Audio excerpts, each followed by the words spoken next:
Кладбище на окраине Стамбула становится последним пристанищем для многих туркмен, умирающих на чужбине. Килиосское кладбище – одно из таких мест, где туркменистанцы находят вечный покой. Сколько граждан Туркменистана похоронены на этом кладбище, неизвестно. Могилы туркмен можно узнать по зеленым флажкам на надгробиях, но есть могилы с туркменскими именами и без флагов. Некоторые могилы туркмен означены только номерами и еще не имеют надгробий. По надписям на мемориальных камнях видно, что покоящиеся здесь туркмены ушли из жизни в разном возрасте. Много молодежи, которые навсегда находятся здесь рядом со своими соотечественниками среднего и старшего возраста. 1988, 1990, 1992 год означен на мраморных дощечках. Причиной смерти покоящихся на Килиосском кладбище туркменистанцев стали различные обстоятельства. В большинстве случаев это болезнь. Родственники похороненного здесь 38-летнего мужчины рассказали, что он умер от тяжелой болезни. 60-летняя Бахаргуль Бекниязова скончалась в 2020 году.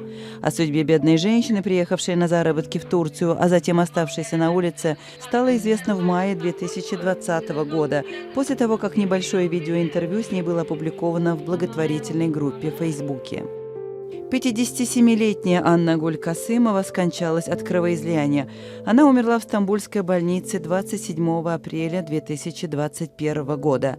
Женщина-врач по профессии была срочно доставлена в больницу, но не попала в реанимацию. У нее не было медицинской страховки.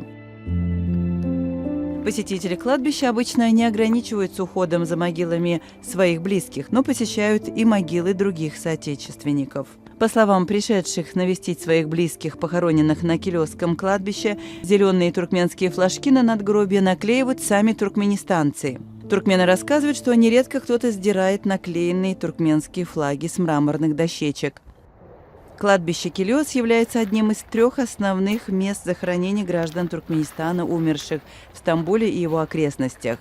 В марте 2020 года на Килиосском кладбище были также похоронены около 60 туркменистанцев, отравившихся фальшивой водкой для защиты от коронавируса. Многие из них были госпитализированы уже в критическом состоянии. По данным Миграционной службы Турции, в стране на законных основаниях проживает более 220 тысяч граждан Туркменистана. Неправительственные организации сообщают, что туркменистанцев, не сумевших получить официальное разрешение на проживание в Турции, в разы больше.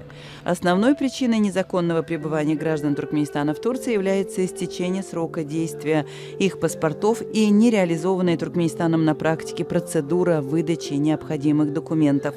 Отсутствие правового статуса делает туркмен незащищенными и уязвимыми. Многие не имеют элементарных условий для жизни и необходимой медицинской помощи.